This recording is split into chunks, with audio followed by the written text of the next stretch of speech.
What do you think is your biggest roadblock as a father and your biggest roadblock as a coach? Well, in terms of being a dad, I don't necessarily know if I can adequately say like, this is my big roadblock, because to be honest, like at 18 months, I'm not really doing a whole lot of parenting, right? My job's kind of keeping her alive.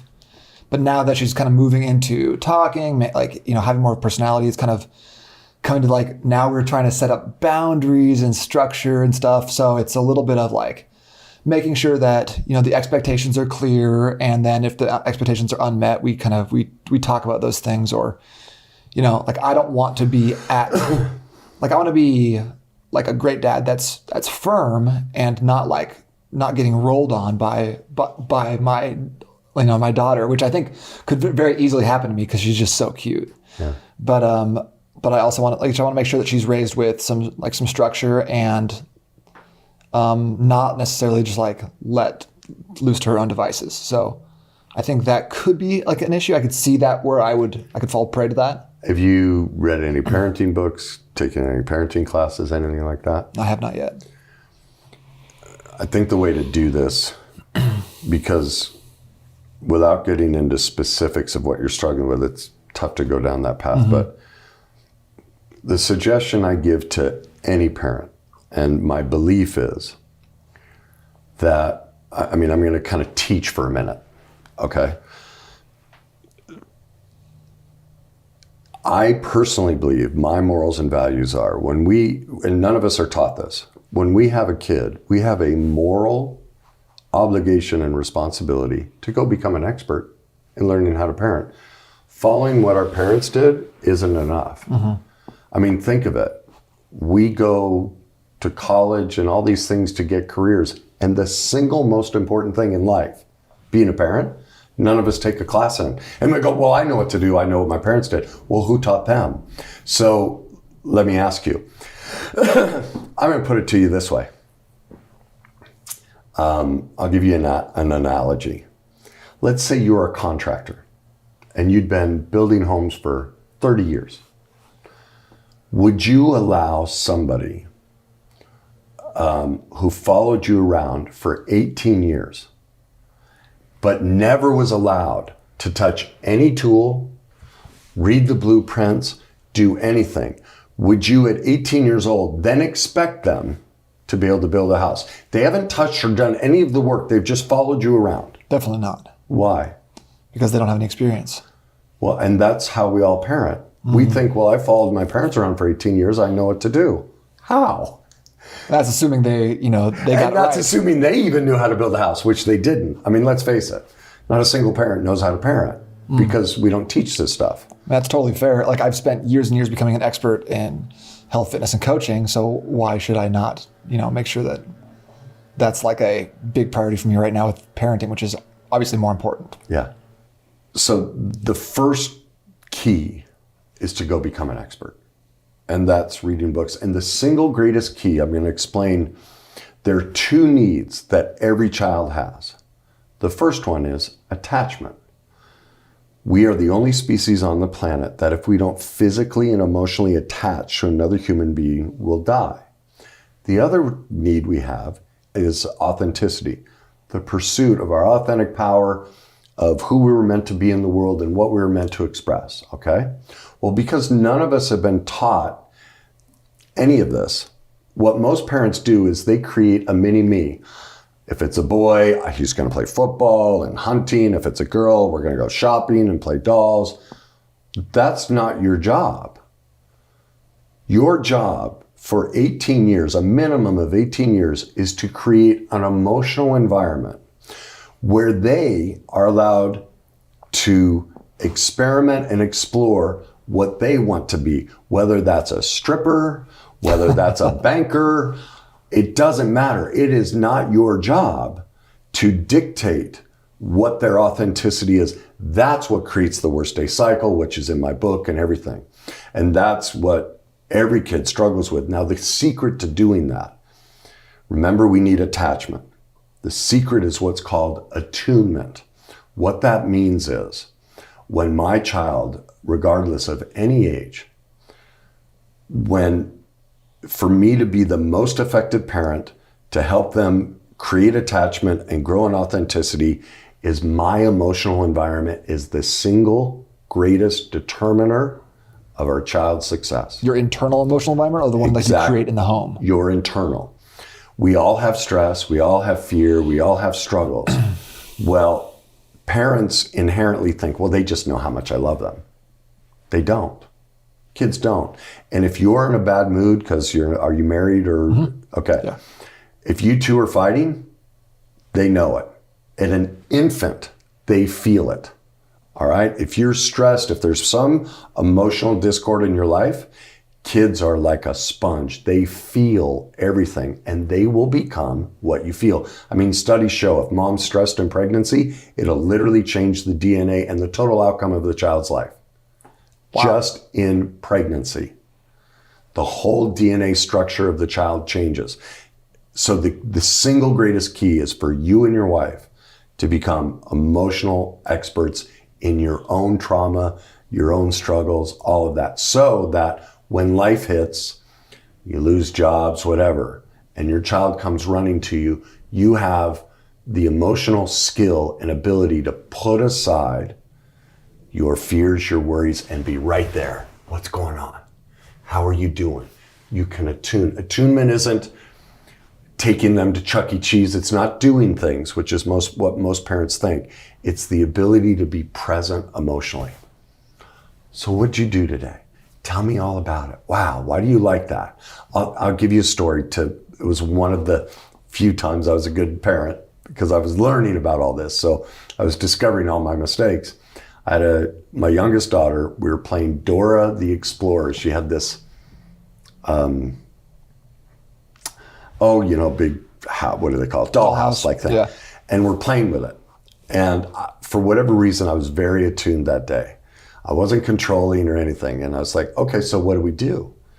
And so I'm moving one of the characters around. She's like, no. He doesn't do that. Well, my normal thing is, well, it's mine. And why not? I was going to argue with it. Well, I went, really? So what does he do?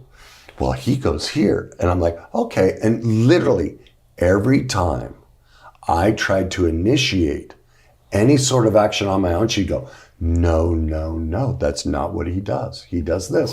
And I let her, I sat there and I'm like, it was amazing. I was laughing and smiling. I'm like, so what does he do? And what does she do? Like, I just let her have power. Because remember what authenticity is? Our inherent power. And what every parent does. No, don't do that. Don't be that. Crushes their authentic power. Now there's a difference. A 3-year-old trying to run across the street, no, that's life-saving. Uh-huh. A 3-year-old playing in the mud, that's not life-saving.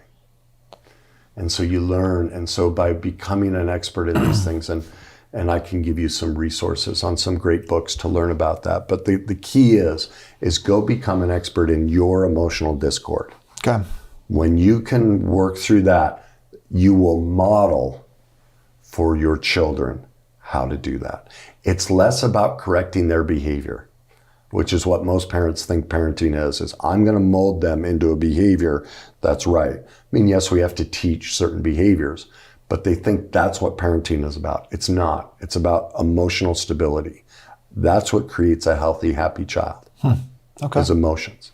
Okay. All right. I feel like I can definitely wrap my brain around the emotional stability piece. I think I can create an internal atmosphere that would be beneficial for her. I'm a fairly stable person in general. I do see myself, kind of what you had mentioned earlier about trying to make her mini me, like almost asking like a baby to be like, I want you to act like an adult, and that's not. And that's going to create the wrong expectations for her. Probably, do something. How do you do that? Give me an example. I think. And I don't know if this is right or wrong at all, but I do ask her to communicate with me and say, what do you want? And communicate clearly, which is at a young age, it's probably not possible to even identify. She's just learning language. Right. But when you're frustrated or whatever, and I'm like, well, what's going on? It's probably hard for someone who's that young to be like, I'm feeling this way because of this thing that happened. So I just have to remember to let her be a kid do her thing and just be... Back off and move more towards empathy. Wow. Sounds like you're really frustrated. Sounds like you have a lot of feelings. I love it when you express your feelings. Is there any more you need? Like when they throw tantrums, there was a great video a couple years ago that was circling Facebook or something of like a 5 or 6-year-old throwing a massive tantrum, and the father, and it was like in an airport, most like, stop, don't do this in public, like totally shame the child. And he got down on the child's level. He just looked around, wow, keep going. I love it when you express yourself. Sounds really angry. Just let them work it out. But see, we squash, I mean, we have a whole culture for years, centuries, that says, don't be emotional, don't cry. That's what kills kids. That's the worst thing you can do, is squash them emotionally. Create an environment where they can express it, learn how to do it in a healthy way, without shame, without being denigrated. Then they learn how to process through it. And that's what makes them more stable emotionally. The suppression and dampening of it it'll come out. Drugs, alcohol. I mean, look at the culture today. Now we're condoning pot. We've condoned alcoholism for years. Now we're condoning drug addiction through pot. In some states, they want to legalize mushrooms. Like, I don't judge, but any substance that takes you out of reality, you're medicating. Vicodin, all of those things, So that's emotional dysregulation. That's why people think, well, it calms me. Well, listen what you said, smoking pot calms me. Why do you need to be calm? Because you don't know how to relax. That's emotional dysregulation. Well, why don't you go deal with the source of that instead of medicating? But no one wants to do that. And that's what I'm trying to get across to you, is the single greatest key is your ability to grow emotionally. Your child will suck that in like a sponge. That's the single greatest lesson you can teach your child. Focus less on behavior, more on emotional stability. I mean, you get my point. Yeah, I hear you saying. Behaviors are important, but... Okay. I feel like that kind of transfers in like nicely to coaching clients as well. Tell me more about that. There's kind of like a juxtaposition of on one hand, I feel like and we had talked about this in our previous session, I really want my clients to be super successful. And so I feel kind of the obligation to go that extra mile for them, to like follow up and like not necessarily let them struggle, build, like figure it out on their own and kind of have that autonomy to fail or fail forward. But because I don't necessarily believe that like a lot of times people will do the things that they say they're going to do. And so I feel obligated to be like, follow up. Hey, did you do the thing? Did you eat the meal? Did you go for the walk? Whatever else. But on the flip side of that, I'll switch into the opposite mode where I'm just like, I expect you to like be an adult here, and have, like more rigid expectations and. So you're black and white is what I'm hearing. Yeah, black and white. I'm either all in supporting you or you're on your own. Yeah, it's extreme like support and hand-holding or complete lack of empathy. Okay. And I have a hard time treading the line there, because I feel like for a long time I've been I see that like the hand-holding, that kind of the savior complex thing that I feel like I have going on. And I don't necessarily like that about myself or my coaching style. So I almost go the opposite direction in trying to get rid of it. Being like just kind of shutting myself off, stonewalling, and making it a very black and white issue. And how could you not? And almost how dare you? Yeah. So. What are the two feelings? What's the feeling of when you are hand-holding, and what's the feeling when you're shut down, I think is how you said it. I think the feeling of hand-holding, if I go kind of to the root of it, it's almost like you are looking up to me and you're like, wow, you're such an expert. You're making this happen for me. You're so good to me, that sort of thing. And so when someone is looking up at you and placing all the responsibility for their success at your feet, what do you feel? A lot of pride, probably. A lot of like a very positive form of responsibility. Like, yeah, I am the man and I am responsible and I can handle this. Capable. Okay. What do you have admired. What do you have over them? What do I have over them? Yeah. Do you see what you have over them in that moment? Like what am I like holding over them, or like how Not am that there's a discrepancy in something. You have more of something than they have. Power? Yeah. Amen. Okay. Yeah, I see that. Yeah. It's a power dynamic. I like that. Yeah. It feels good to have more power. Yeah. The other side is it feels almost like power too, though. Yes. This feels like or not empathetic, but like the good side and the bad side almost of the same coin. Yes. And so, first thing that comes to your mind, whether it was yesterday, 40 years ago, don't filter it. Whatever pops up. When was the first time in your life you felt powerless? I was 11 years old and my mom had just dropped off my sisters at school, so I was home alone. Someone knocked on the front door. I didn't know them, so I didn't open it. They came around the back door, broke into the back my mom's room, came inside, and I grabbed a steak knife and hid under the bed in the house we were living in. And he banged on my door, and I definitely felt powerless in that moment. Wow, that's frightening. So he didn't find you? Did not find me. What happened? Do you remember the feeling in that moment? Yeah, I definitely remember feeling like if he were to come in, I did not know what was going to happen to me. It was not like I was not in control of that situation at all. And where do you feel that in your body? When you put yourself back in that moment, where do you feel it? Chest, stomach, Okay. kind of like a cold, almost like a little bit of like twitchy. Okay. Yeah, I've noticed you do bounce your leg. Something I've noticed, you bounce your leg a lot. Yeah. That's a trauma response. I also have a lot of energy, so. Yeah, but the people will do that. And a lot of that energy is stored. It's almost a PTSD like stored of. You'll see that a lot. I mean, there's a great book by a guy named Bessel van der Kolk, and also another book I'd encourage you to look at, Robert Levine. They're both experts in PTSD, and the first one is called "The Body Keeps the Score." And so, like, I watch people's bodies, and that bouncing, that's trauma. People just, oh no, I have energy. I'm like, no, yeah, you do. That's the stored trauma we haven't released. And it shows up in our body. And that's like scientifically everywhere. So that's something afterwards I can show you what the book looks like. I think it'd be a great help to you to understand when that leg's bouncing, because you're probably detached from it and don't recognize it. And that'll be some of the process for you to realize, wait, what am I really feeling right now? Okay. Oh, wow, man, I'm really anxious because of such a traumatic moment like that. Here's what happens. Our thermostat was here. A moment like that,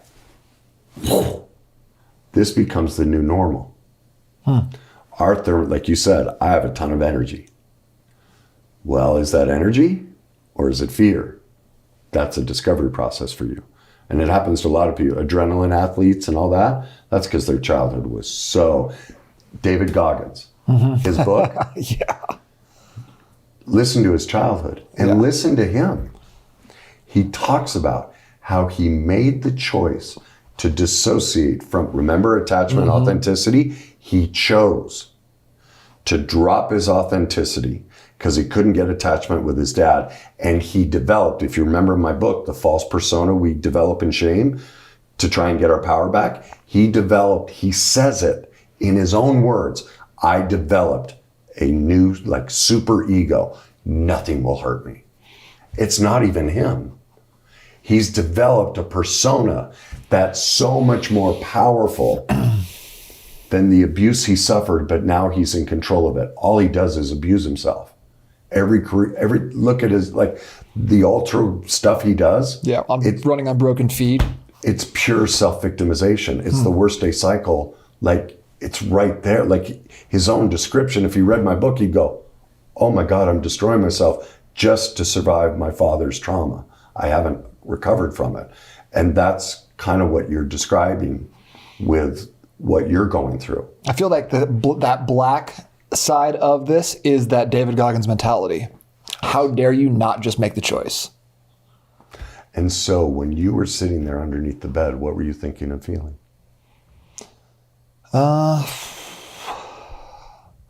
remember not wanting to call the police because I didn't want to get in trouble. I remember ending up calling my grandpa instead.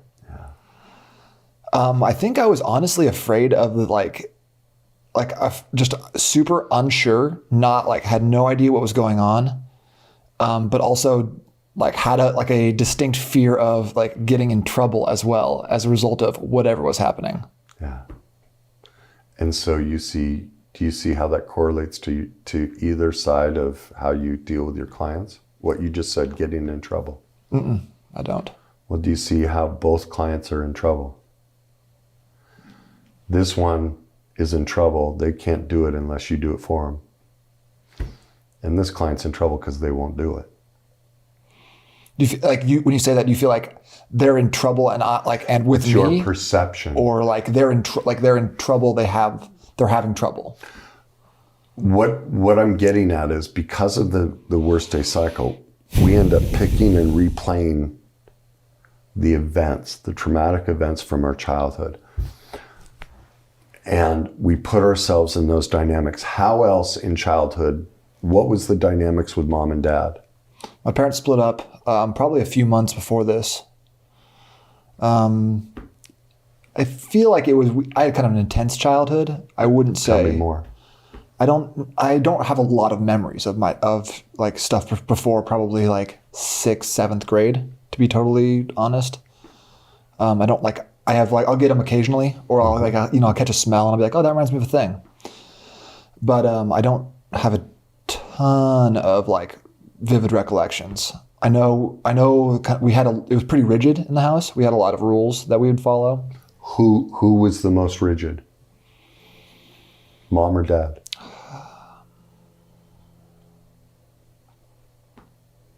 I think they were both pretty rigid. I think mom was a little bit more anxious. She worried a lot more about what could happen and stuff. I think dad was more of the disciplinarian. But I think they were on the same page about we grew up in a very conservative Christian home. Yeah. So it sounds like you mentioned earlier, I don't want to get in trouble. Mm-hmm. Was that a constant theme?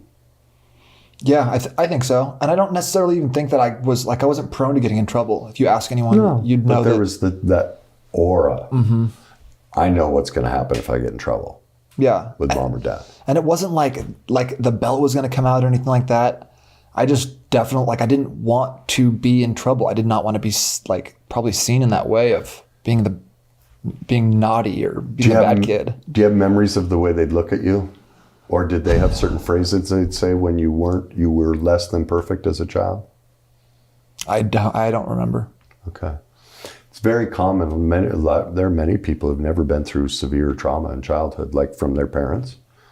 But it can be a look, that dissatisfying, and that sense of, man, I can't be in trouble. And so my point is for you, that's a big piece of, your life. This is how impactful this is.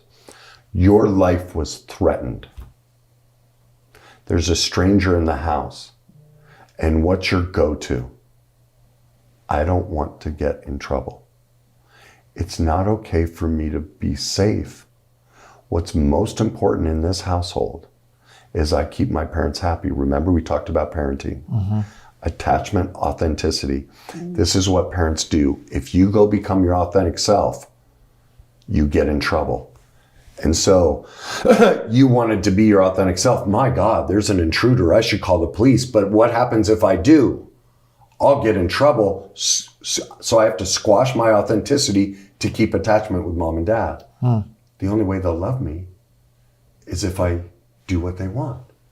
Do you see why emotions are so important in childhood? You had a massive feeling of, I have to do what they say, or I won't be loved, I won't get attachment. And so you squashed your authenticity. And so the moment of that loss of authenticity created a sense of, I don't want to get in trouble. And so now you have clients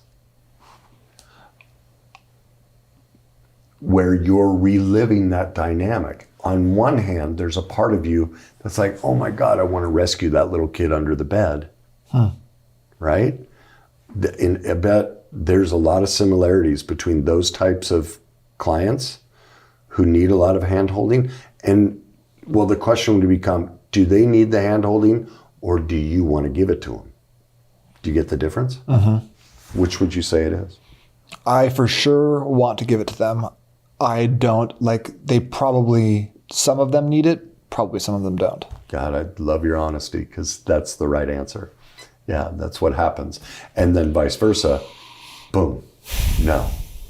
Okay?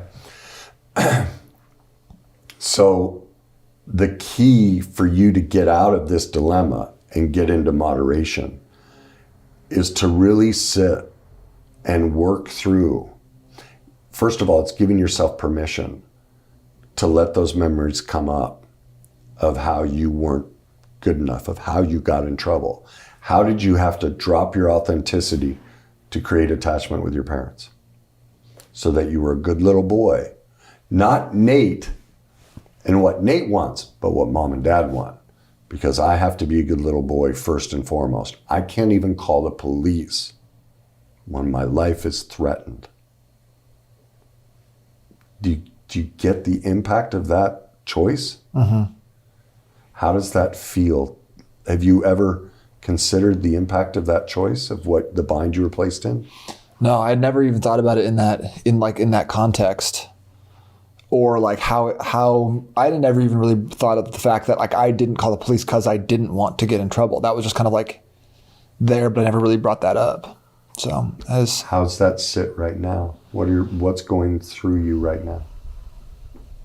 If I'm being honest, I feel like I'm like disassociating from it. Yeah, I can see it. I feel like I kind of push it away. Yeah, I love the honesty.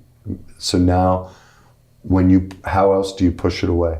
Are you willing to go there and see how you're using that to stay away?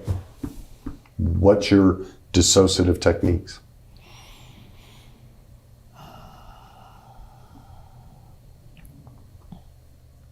I don't know. It feels mental to me. Like, okay, good. Like almost like I just take my brain like above that thing, whatever that is. When you have the memory, when you say go above the thing, is it from the side? Do you go to the side or do you go above? When I'm like, if I'm dissociating, do I go to the side or do I go above? Like, people have memories and they'll remember of watching it through their eyes. Others, they'll remember it of, I'm watching it happen from the side. Others, they're looking down on the event like this way, watching it happen. And so like in this moment are in your dissociative techniques, like you said, you get above it. Are you saying you go up here and look down? No, I'm saying like, almost like I push that event like down and away from me. And I can feel it in my body now that we're talking about it. Cause I feel like I've kind of let it come back and I can feel that pit in my stomach and I can feel my knee wanting to move. I can feel a little bit cold. But when I stopped, I felt like I kind of just like took a breath, pushed it away, and then like regained my entire like control of my body, which right now I don't have of my left leg. I can feel it moving. I can feel my gut kind of churning. So is this your first experience of letting all that stuff in? Intentionally, probably. You know, obviously I feel like I've felt this before. Don't think I could have identified it. Especially kind of like the lower body things. I've never noticed that this is in like an emotional piece. Yeah. When it goes to the lower body, legs, it's because we're stuck. We don't want to move forward. And so that's why it will go into the legs. It's a metaphor for, no, I'm not going to move. I'm not going to let this go. I'm not ready to. I'm not ready to step into and claim my life. trauma goes to our body in different parts of our body for different reasons. It all gets stored in our body. That's all illness and disease is trauma, emotion that's been circling through our body, and finally we feel pain somewhere. Well, I would never tell someone don't take pills, but you're just treating the symptom, not the cause, and you're proving it. So when you feel that in your legs and in your body, are you kind of bouncing in and out of being able to feel it? Or are you able to stay with it right now? I'm sitting in it right now. Okay. Tell me more about it. About the sensations? Yeah, just free, just whatever the feelings are. I do feel kind of like a cold pit in my stomach. I feel like my legs are like right on the verge of just wanting to like do this a lot. And give me feeling words Okay. of the bouncing. What does that feel, that energy feel like? Tremor. Tremor is the first word that comes to mind. Something that's like unstable. So you feel unstable. Keep going. Jittery. Jittery. I wouldn't call myself an anxious person, but I do feel like a sense of anxiousness right now. Yeah. I think that's the stomach. That big breath, what did you feel? Why did you need to breathe? To regain control of this conversation and keep talking. Are you okay right now? I'm good. Okay. I don't know if I could let myself not be good at this point, to be totally honest. Okay. Good for you. And I think the level of this, I don't know that this is the right environment for it. I would just, to be honest with the cameras, this is a pretty heavy PTSD reaction, and I'd rather you be more safe than on camera. All right. Then, so I think I want to back off of that for your protection. Okay. But what I'd encourage you to do is journal what this was like, because you got a real, just a glimpse of how absolutely terrifying it was underneath that bed and in childhood. And it's much bigger than that. But that lets you know what you learned you said it. I'm not going to say it. Tell me again, what do you do when something gets a bit too big for you? I get bigger. But there's also an action you take to protect yourself. I rise above it. I push it away. You take a deep breath and you push it. You're gifted at suppressing your pain and being detached from it. Now, do you see now why you would bounce between polar extremes? Because if I go too deep into that one extreme, then it's like, no, I have to cut off that emotion because I don't like how it feels. Exactly. And so you get kind and loving, and then when this starts to be too much, can you recognize what the thoughts and feelings are that send you here? What do you say and do to yourself that send you here?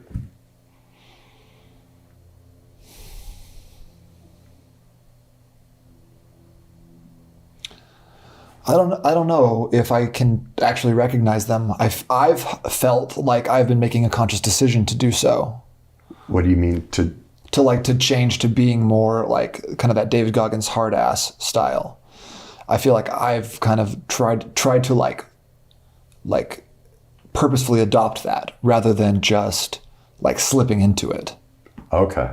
Like when you said that he created like a super ego, like that really resonated with me because I feel like that's where I was like, I have to become something that can handle what I'm dealing with. It's a false persona. I was watching, I'm not trying to disparage him.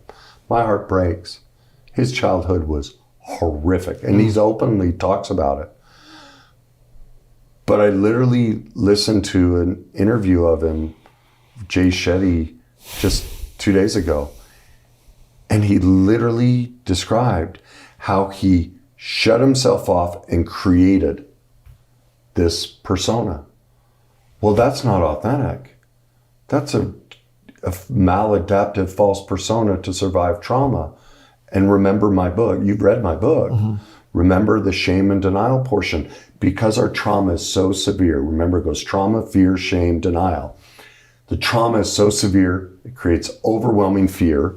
I'll skip it. But when we get to shame, we develop a false persona.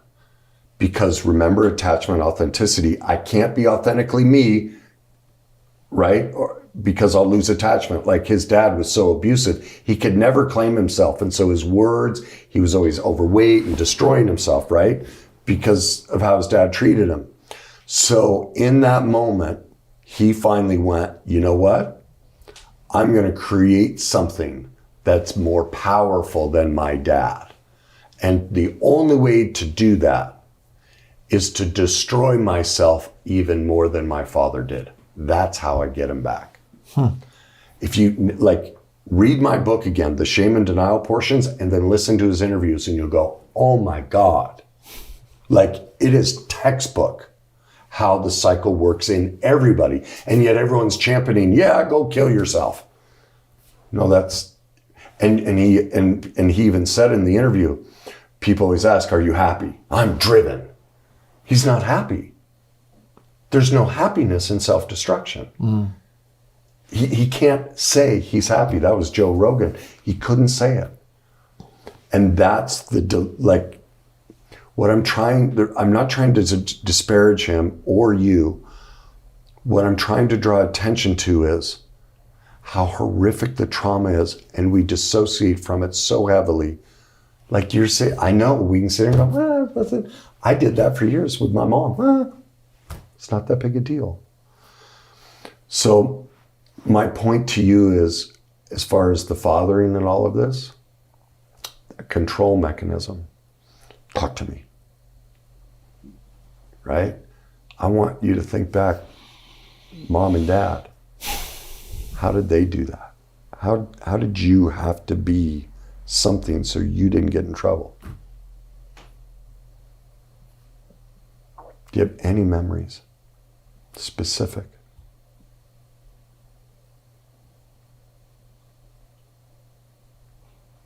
Not really. No memories of you have to be a certain way so you don't get in trouble, or you have to do a certain thing.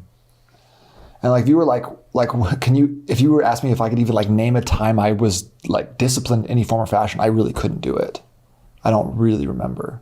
Yeah. I don't think it happened often, but I still don't know. Yeah. Did you have brothers or sisters? I had two younger sisters. Did they get disciplined? Did you see that? Mm-hmm. They did. How? We did get spanked in our house. Do you have memories of being spanked? Only one. Only one when I was a little older, and my mom broke the wooden spoon on my butt, and I laughed at her, and that was the last time. Do you remember what you did? No. I don't. I remember it was in this specific house though, so I was definitely 11 plus. So I don't know what I could have done at that point that would merit a spanking. But any of the memories you have from childhood, do you remember them through your eyes or? No, all from the side, like you were talking about. Okay, that's good. It's better than the other option. Top down? Yeah. The reason you can't connect to your childhood or have these memories is you're right. You have pretty high levels of PTSD. And so you've dissociated from your life. So dissociation is always characterized by someone remembering from the side or above. Up above, that's a much longer process to reintegrate back into their body and back into being able to see the memory out their eyes and be present in it. You generally find that with child molestation, rape, things like that, is they'll generally go above. But the level of fear in your household was severe enough that you learned to go sideways. And so you watch from here. You're not present in your childhood. Okay, and so that's why a lot of this is, I don't know, Kenny, I can't answer it. And the unpacking of that isn't something we can do Sure. right now. I think it gives a lot of like context though. Like I think that I've been kind of obsessed with like muscle building and, you know, being in great shape and stuff like that from a young age, probably due to a lot of these things. Similar to what you're talking about with David Goggins, having to like create something that was more powerful than whatever it was that I'm running from. Yeah. So I think that gives a lot of context to why I am the way I am. Yeah. Also curious though, like the concept of superego or like creating this like disparate persona. I like what I think I've created. Like I like myself and I like who I am. And if that's created or not created, I've kind of taken like solace in the fact that you can reinvent yourself and kind of create who you want to be. What do you think about that? I don't have anything against the concept. The question is it really what we like, or is it a defense mechanism? I can't answer that for you. That's a journey. Like, I'm not here to say, oh, it's wrong. Or, you know, I can hear, at least in David Goggins' story, he's literally using the description of, here's how you avoid pain. Like, that's clinical. Like, I don't want to disparage him. Like, I mean, it's what we're all doing, because we don't talk about this stuff or teach it. He's just doing the best he can. So there's no, you know, denigration of it. But the statistics, you know, when it comes to bodybuilders and trainers and things like that, the statistics are through the roof. That, you know, in most cases, it's over 90% there's sexual abuse. They're trying to get huge. They're trying to build, I'm big and powerful. Build that meat armor. Exactly. It's, you can't get me. I'm bigger than you now, you know. But yeah, it's in like in the Bessel van der Kolk book, he talks about, it's, you know, bodybuilding and fitness competitors and all that. It's literally almost 100%. All of them have been sexually abused. And that's the defense mechanism, you know. And so there's moderation. Like, I see you as a moderate. I don't see you as grandiose. I'm going to be massive. I'm going to be this big presence, which is that's usually what you see. What I see is someone who loves to be fit. You know, I think it started that, you know what I mean? Sure. And it's been a long journey, right? Of course. Now, the journey for you will be to discover, it's like me with sports. I played sports I never wanted to, I see now. But did I get a lot of benefit from it and learn a lot of things? Sure. I don't begrudge myself for being an athlete and any of that. But ultimately, it wasn't authentic to me, whereas this is. Like, here's the thing. This is the only career in my whole life I ever chose. Every other one was chosen for me. So it's things like that, when you learn the process in my book and you learn to dig in, you yourself will parse out, well, actually, no, fitness is really me, or maybe parts of it, I'm dissociating or running from. You know what I mean? There might even be certain exercises. The only reason you're doing it is to avoid the feeling of something. But that's something we'd have to do a lot of work on for you to be able to find what those layers are, what the fingers are, is a better way of saying it. So I'm not trying to categorize as anything and everything.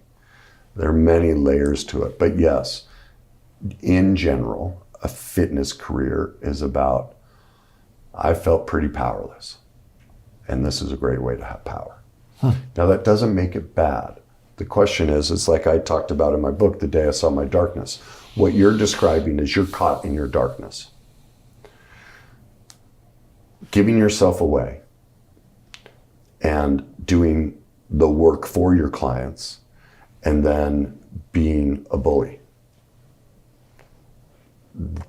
Because of those extremes, that to me sounds like a red flag. That moderation is somewhere in here. And that would be the journey for you. Is I hear the authentic piece of I'm a trainer, but how authentic are these extremes? What are your thoughts on that?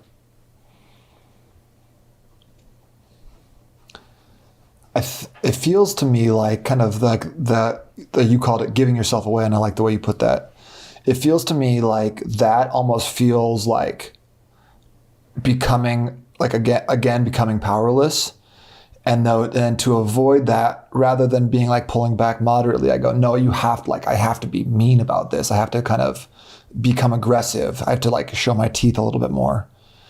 So it has to, I feel like the journey here is going to be like knowing who to like give to, rather than trying to give to everyone and feeling like I'm being taken from, and then responding, being a little bit more medium, and then, not just trying to give to this person and help this person and save this person, but like being a little bit more reserved, honestly, on like the front end, and then like kind of like towing the line into, I'm a pretty kind person. I think that I generally have everyone's best interest in mind and want to see people succeed and everything else. So I think I need to like just kind of like let that happen, but don't force the.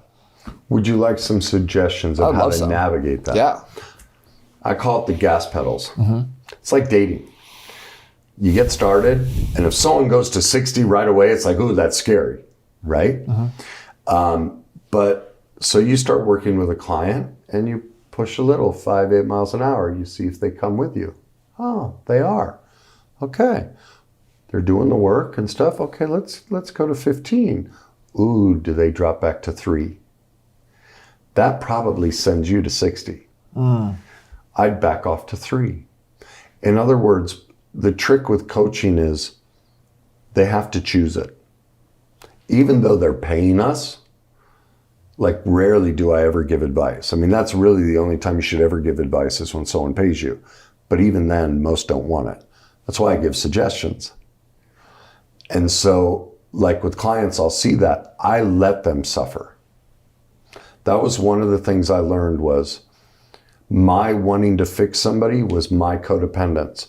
I needed power. I needed validation. I needed to steal from you to say, look how great your life is because of me. That's a red flag. I don't have that much power.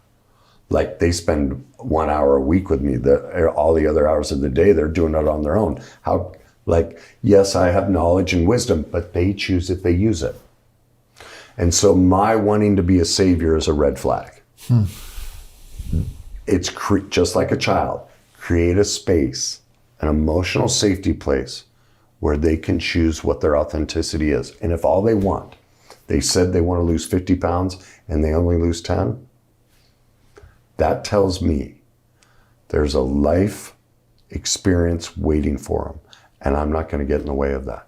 They haven't hit enough pain to lose the 40, and my hunger to fix it is going to rob them because that's about me. They have to want it. That's why the gas pedals. Now, if they come in and they're going gangbusters, no, I'm losing this 50. Well, then I'm joining you on it. And I'll go 55. I'll stay 5 miles an hour ahead of you. So I'm guiding you. But if they pull back, then I pull back. That's my job, is to let them be who they want, because even in a training environment, no one's allowed them to be their authentic self. It's much more powerful when they find it on their own. Does that make sense? Makes a lot of sense. The other suggestion I'd give you is to help with this, sit down and write out what your needs and wants are, what your morals and values are, because this is a battle. They're two extremes. Where are you? Like kind, not kind. What normally happens, what creates this is in here, you're giving yourself away. What that means is you're saying yes to things you want to say no to. I call it the being nice syndrome. I do thing for everybody and a rage builds up and you finally go, I'm done. I've done everything for everybody. That's it. I'm going up here. That's the inability to say no. And that's, that's in my book. You can read about how to start saying no. But morals and values, needs and wants, what's negotiable and non-negotiable. In other words, you have a client who, I don't know, maybe you have a thing about chocolate cake. No client could ever have chocolate cake. That's just non-negotiable. They can have carrot cake, but no chocolate cake. You have to honor that. If that's your belief and they eat chocolate cake, nope, you're not my client. Otherwise, you're giving yourself away. That's what I mean by needs and wants, morals and values, and what's negotiable, not like with my clients, if I don't take clients unless they're ready to do the work, they're people that are hungry. That's non-negotiable. I'll turn people down. I won't work with people that aren't ready to do it. And everyone gets to decide, okay? And so do that. That will help you moderate this extreme because you're bouncing up here because you're giving yourself away. Does that make sense? Yeah, that makes a lot of sense. And I think that kind of explains a lot of that like kind of internal turmoil I've had when I'm like, oh, I'm just so frustrated because I feel like I've just not been great about saying no to things that I don't want to do. Yeah. Yeah. A homework assignment I'd ask you to consider is for the next week. I don't care what the request is. I don't care. Say no first. When you leave here and you go out to eat, what's the first thing a waitress say? Would you like some water? No water. I do. I want you to say no, and then I want you to think about it. Do I like water? Actually, I do. Actually, and I like it. I never realized, but I don't like ice in it. And when she comes back, I've thought about it. I'd love some water with no ice, please. I'm dead serious. And that's the easiest one to start with, something simple like that. You're going to start finding, oh my God, it's really hard for me to say no. But the most empowering, because what you're caught in is a power dynamic because you didn't have any as a kid. The most empowering word in the English language to get our authenticity back is no. Not from a power place, but from a needs and wants, morals and values place. And that's what's getting you caught. So I'd literally, for the next week, your wife goes, you want to take the trash out? Not right now. Let me think about it and I'll get back to you. And that's the other thing. Like some people, it's hard for us to say no to. So this is your workaround. Someone, a client, who's tough for you to say no to, or what's a situation? Oh, my wife for sure. But give me an example of something that would be tough for you to say no to. Oh, anything like, hey, can you watch Renna while I go do this thing? Renna's our daughter. Honey, I'd love to, but let me think about that and I'll get back to you. That's not a yes or a no. Like, let's do it a little bit different. Tomorrow, would you watch Renna while I go run these errands? Mm-hmm. Versus in this moment. Right. You're sitting in the house watching TV. Gotta say yes to that. You're kind of stuck. But projected plan, let me think about that and I'll get back to you. That's not a yes or no. And so usually what the other person's like, oh, well, of course they'll do it. It takes you out of that bind. It buys you freedom and you can sit and look, what are my morals and values? What are my needs and wants? Yeah, actually that works for me. Or no, it doesn't. Okay. All right. Some good homework. I like it. Awesome. I think we'll end there. All right. Thanks, buddy. Thanks so much for your wisdom and expertise, Kenny.